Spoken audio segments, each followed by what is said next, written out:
这两天在追馆长的直播，之前比较一般，没有什么亮点，但是跟汪小菲的一场饭局，直播在线人数冲上了45万，破了纪录。这个主角是曾经的反共斗士馆长，地点是在他骂了无数次的上海。一个台湾网红的旅行为什么能够引爆一场横跨海峡两岸的舆论风暴？今天我们一定要聊一聊馆长的上海行，以及这个45万同时在线的观众，他们到底在看什么？除了热闹跟戏剧性之外，这个惊人的数字背后是否也涌动着一股长期被压抑的想要发出自己声音的渴望，或者是一种想要亲自去看一看，亲自来听一听，超越岛内蓝绿红白标签的这么一种东西。馆长在台湾应该是一个符号，有人叫他英雄，有人骂他是台阶卖国贼。他是台湾最有影响力的网红，一个靠着三字经跟满身纹身跟腱子肉能够搅动政坛风云的这么一个人物。多年以来，在他身上最鲜明的标签之一就是反共。但就在这两天，这个曾经把对岸骂到体无完肤的一个男人做了一件让所有人都跌破眼镜的事情，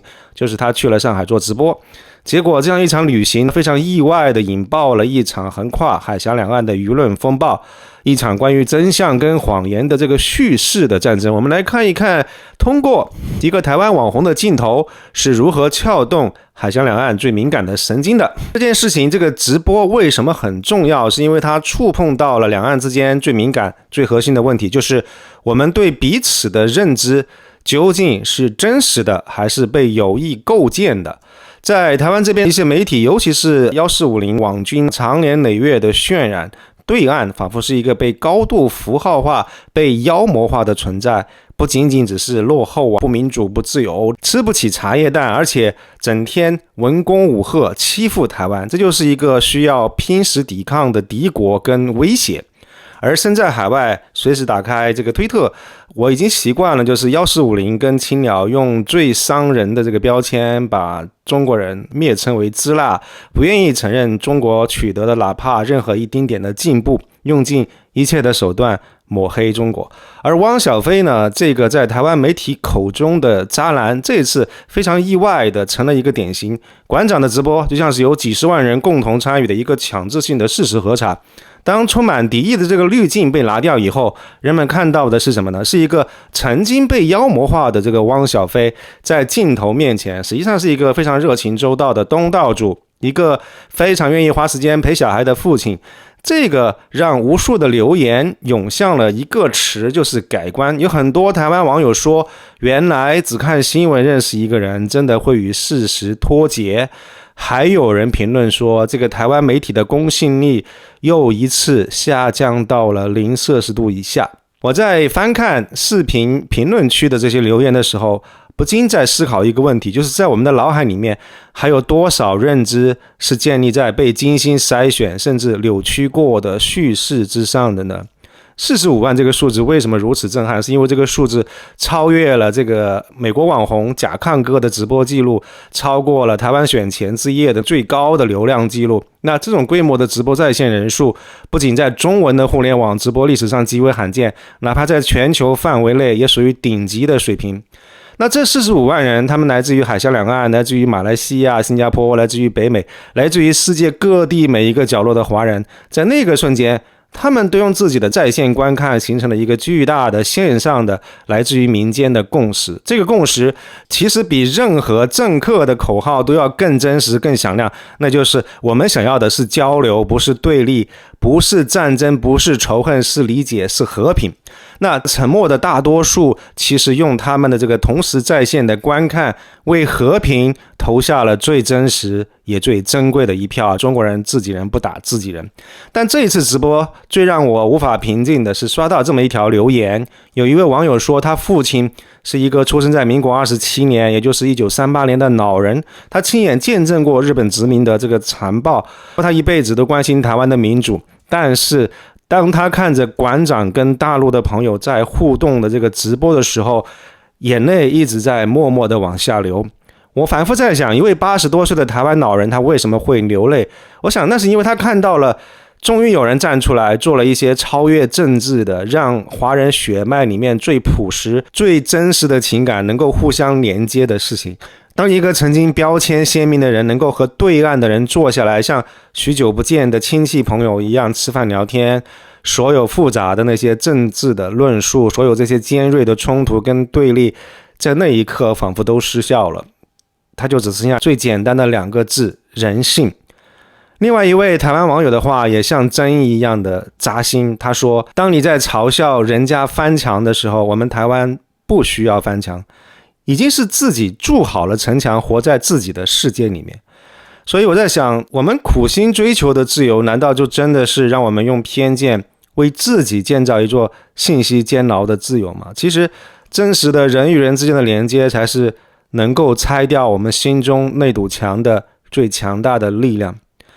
创造这个直播奇迹的为什么会是馆长，为什么不是别人？我们看到这个满身纹身跟他的黑社会背景其实非常的显眼，因为他不是我们通常意义的这个精英的形象。上一次我见到这样一种浑身都是纹身非常疑似黑社会背景的人士，还是在东京的六本木。应该说馆长代表的是一个非常强大的街头草根的生存智慧。你看他作为大哥满口的脏话，看得出来文化水平其实也有限，但他非常的现实，非常的灵活，懂得在非常复杂的一个环境里面审时度势，用自己的这个方式活下去。他在直播当中自述自己年幼丧父，家境贫寒，当过兵，混过社会，最后靠着一股狠劲打造了自己的健身跟电商的帝国。他的确不是精英，但是他说的每一句话都带着痞气跟街头的这个烟火气。作为大哥，他最痛恨背叛，他讲义气。所以我看到他在城隍庙为柯文哲跪拜，祈求城隍老爷救出柯文哲的那一个场景的时候，感动了无数的观众。好多人在台湾的很多人说他是三姓家奴，但其实如果你看回他的政治立场，从早期力挺蔡英文到后期跟国民党的这个韩国瑜翻脸，再到支持柯文哲痛骂民进党，表面上来看他的确是在反复的横跳，但如果用江湖的逻辑去看，就会发现一条贯穿始终的隐藏的主线。谁让他觉得不讲义气，或者上台之后背信弃义的，他就会跟谁翻脸。而2020年的那场枪击案更是将馆长的这个硬汉形象推向了神坛。身中数枪，生命垂危的时候，第一件事情是开直播交代后事。这个举动已经超越了所有的公关策划，用最原始最赤裸的方式把真实跟强悍这2个标签深深的烙印在自己身上。所以我们看到这样一个用生命在玩真实的狠角色，决定亲眼去看一看他骂了10几年的这个地方的时候，这场戏的张力还没有开始就已经拉满了。馆长的上海之行就好像一场大型的打脸之旅，他直播的主题在我看来很多时候非常的琐碎，甚至有时候有点可笑。比如说他们的高铁有靠背，他们的厕所有门，路好平等等等，这些话在了解上海的人听起来会觉得很搞笑了，但是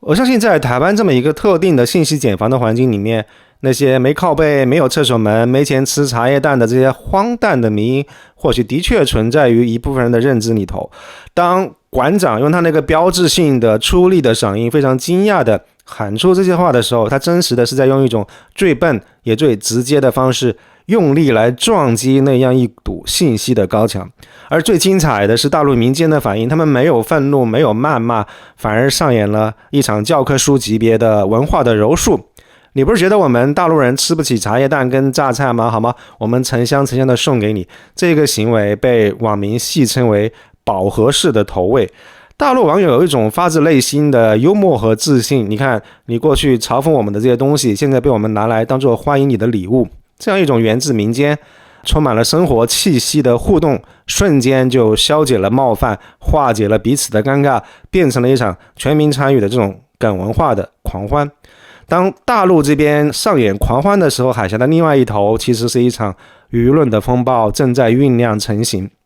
为什么同样一场直播在海峡两岸却会投射出2个截然相反的事件呢？我们看到在大陆的微博跟 B 站，除了热情的欢迎，还有一种声音也特别值得玩味，就是我可能未必同意你过去的观点，但是我一样欢迎你来大陆看一看。这是一种比较复杂而成熟的自信。但是我们看到在台湾的论坛 PTT 跟 Trade 却是撕裂跟愤怒，台奸卖国贼，人民币真香，被统战了还帮人家数钱呢？为什么有一些青鸟的反应会如此的激烈呢？在这个地方我想借用一个政治心理学的概念，叫做叙事认同。我们每一个人其实都生活在给自己讲述的一个故事里头，这个故事定义了我们自己是谁。对于馆长许多曾经的支持者来说，他们的故事里面有一个重要的章节叫做抗中保台，而馆长曾经是这个叙事里面不可或缺的英雄。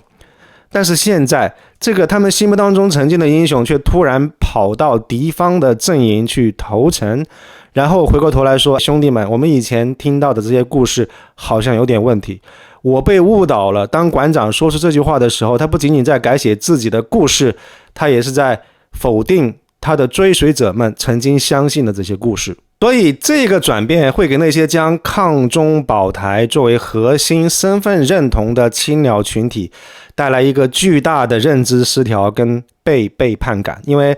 如果作为英雄的馆长错了，那是不是意味着作为他的跟随者我们自己也错了？为了维护自我认同的稳定，其实最简单的防御机制就是将曾经的英雄打成叛徒跟卖台仔，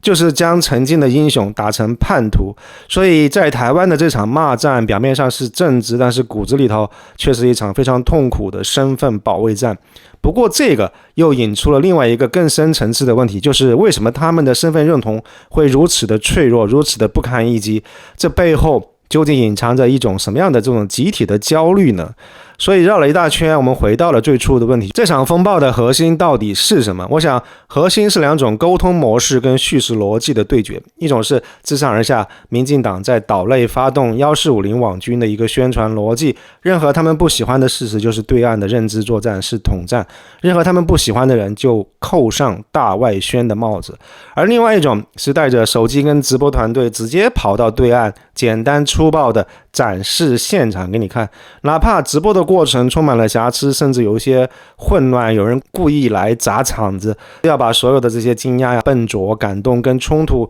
都不带任何滤镜的赤裸裸的摊开给你看。所以结果是什么？结果就是这样一场混乱、充满各种意外、第一人称视角主导的这个真人秀，却非常意外的撬动了很多人固化的认知，引发了真正的全民级别、现象级别的大讨论。这两天我看的最多的就是在馆长的这个直播视频下面的讨论区。所以在一个越来越不相信权威的时代，粗糙的真实往往比完美的虚构更有力量。那么青鸟们他们到底在抵抗什么呢？他们真的是在无理取闹？他们真的是蒙住自己的眼睛，看不见或者不想看见对岸的进步吗？我想恰恰相反，青鸟对于馆长的这个近乎疯狂的诋毁跟歇斯底里的这个背后，其实是更深层次的弥漫在台湾这个特殊群体的一个集体的焦虑。这样一种焦虑既来自于外部也来自于内部。外部就是美国还可靠嘛？当这个今日乌克兰明日台湾的口号从对盟友的信心逐渐变成是对被抛弃的恐惧的时候，当民调显示超过60%的民众不再愿意相信亲美就能够保台的时候，那样一种被世界抛弃的孤岛感是真实而且刺骨的。而内部是对于所谓第5纵队的恐惧，他们害怕的是防线被从内部攻破的可能性。这个就是为什么前2天有人在 Facebook 发帖说什么投降不会有什么好下场的原因。这个帖子说实话不值得一驳，逻辑上非常的脆弱。我个人从这个帖子里面看到的，其实是对于两岸统一以后被清算的深入骨髓的一种恐惧。而类似这样一种强作镇静的表情，我也曾经从沈博阳的脸上看到过。所以当外部的靠山变得可疑，而内部的制度又似乎摇摇欲坠的时候，青鸟的呐喊其实是一种求生的本能。因此这场争论的真正核心并非统独那么简单，而是面对一个变化的世界，在你心里面生存的定义应该是什么？是坚守一个即使代价高昂的叙事认同，还是灵活的调整身段去主动适应新的现实呢？所以馆长和青鸟他们看似针锋相对，其实都是在用自己的判断跟行动回答同一个时代给他们的考题，但是两边给出了截然不同的答案。所以别看馆长是个粗人，其实他的嗅觉相当的敏锐，应该说比很多头脑生锈的所谓知识分子强太多了。我们看到4月1号，龙应台回顾乌克兰的遭遇的时候，他在《纽约时报》发表了专栏文章。美国靠不住，台湾的时间已经不多了。非常明确的主张，台湾保障和平与自由的唯一的途径，就是以某种方式跟中国大陆和解。这篇文章发表之后，特朗普启动关税贸易战，却被中国用稀土卡了脖子，尽显颓势。在中国那边没有讨到什么好，但是却向台湾加税。特朗普说出那句所谓的和平与统一，这样一种交易化的倾向，使得台湾各界对于美国的信心彻底动摇，让台湾人深感被背刺。而之后印巴空战6-0的结果，以及我们看到双航母突破第2岛链，彻底让大家看清了中美台军事实力差距的这个现实以后，说实话，馆长在直播当中对于中美、对于海峡两岸形势跟军力对比的判断是非常准确的。像乌克兰这样，就是他只提供武器，不提供兵力，他也不帮你打的话，分秒结束。那现况，因为我是职业军人嘛，我了解什么是战争嘛，我当过职业军人嘛，对啊，就是掰，就是掰，一个字，掰，就是一定是分秒，对，就是他如果决心要打，真的要打，那一定是很快，你挡都挡不了，等不到嘛，他等不到什么援助啊什么这些，等不到，你不是等不等得到，是。你等援助还没来，我们就已经被夺下，真的啦，我真的不跟你开玩笑啦。我们两边差距就是这么大啦。我问你嘛，因为美国卖你废铁嘛，他说我杀伤力的都不卖你嘛，有用的都不卖你，你整天买那些废铁嘛，对不对？过期的海马斯，他妈你知道吗？上次演习射还射不出去，一颗射不出去，一颗射到一半掉下来，那个挖地瓜，就是很旧的，它是一个很久的，对，海马斯很贵呢，不知道几十亿呢，我忘记了，不知道几十还几百亿，我忘记了。对啊，他都卖他老美给你的东西就是他不要的东西嘛，卖垃圾啊，我们讲都卖垃圾，不然就是一些人过时的东西嘛。所以什么弹簧刀无人机，你知道吗？就是它是一个圆筒，它出去是一个弹簧刀，拜托，人家现在都4轴了，人家现在就是以前是弹簧刀嘛，用这样子，然后在空中这样，他现在人家是4轴了，就4个页面，人家是细滴咖，然后飞，就是你知道无人机的市场已经每年都在改变，然后无人机现在最强的是谁？全世界。不好意思，中国大陆，世界最强，那你怎么玩？所以，我就觉得别打了，生灵涂炭了，台湾基础建设会被打烂的，生灵涂炭了。那美国人绝对不可能来帮，我现在就跟你讲，美国人绝对不可能帮。你很肯定？我很肯定，我笃定，美国一个阿兵哥都不会牺牲生命保卫台湾，绝对不可能。他们只会帮忙撤侨，也许把美国人撤出来，就这样子来。他们对乌克兰就是这么做啊。那你觉得台湾人自己该如何自处？两岸多交流嘛，就像我来了嘛，两岸多交流啦，然后不要战争啦，两岸多交流，大家互相了解彼此，干嘛内耗？我们叫做内，其实再怎么算也是自己人。兄弟打架是不是兄弟？兄弟打架他还是兄弟，血缘上是不是兄弟？历史上是不是兄弟？你们从小一起长大了，学着同样的东西，你要不要过中秋节？你要不要过端午节？美国人过端午节吗？美国人过中秋节吗？啊，你要不要过年拿红包？美国人过年吗？人家过圣诞节好不好？你搞清楚，对不对？你中华文化，哦，大家都自己人，大家都何必这样子？世界还有这么多人种，这么多国家，何必呢？可以改变的，政府改变我们就可以改变。开放两岸观光，第一件事情，开放两岸观光，这是最重要的，大家都有钱赚，对不对？开放两岸观光，然后陆配尽量多纳一点啊，那边人也，中国大陆也多接纳我们，中国大陆是绝对开放的，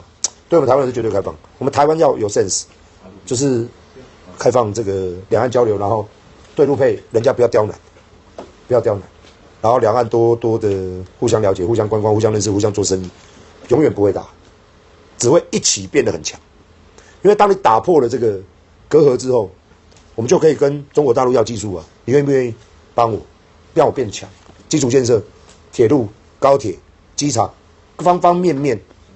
核电厂，方方面面，人家大陆不会吝啬嘛。你跟美国买个狗东西，买个盒子，不管买什么。我打个比方，10块，你跟中国大陆买，冷抠吧？除非你官员要贪还要加上去啊，2、3块钱就买得到。对啊，你何必呢？什么都一样啊。你跟美国买东西，他就一定削你钱啊。对啊，你跟大陆买东西，他也不对你好，好我剩你便宜一点，对不对？你看人家对我们8就好，一个贸易协定到现在，人家还是没有给我们收税啊。你看美国，你懂我们这种概念吗？大陆是没有在伤害你的，他一直让你赚钱，可是美国人一直今年要买多少？他欠我们6000多亿。美国还没有交的武器6000多亿，那你既然两岸的实力悬殊，美国又靠不住，那不如顺势而为，去看见，去交流，去接受来自于对岸同胞的善意。这是一种在关键时期非常明智的、主动的选择了向现实低头的一个生存的策略。而青鸟的问题是什么呢？是他们要么被所谓的认知作战蒙蔽了双眼，不愿意睁开眼来看看这个世界，要么其实心里非常知道两岸现在是一个什么情况，但是正因为知道这么一个情况，才更拼命的想要做垂死的挣扎。所以青鸟真正害怕的不是对岸的高楼大厦，而是在中国行直播里面，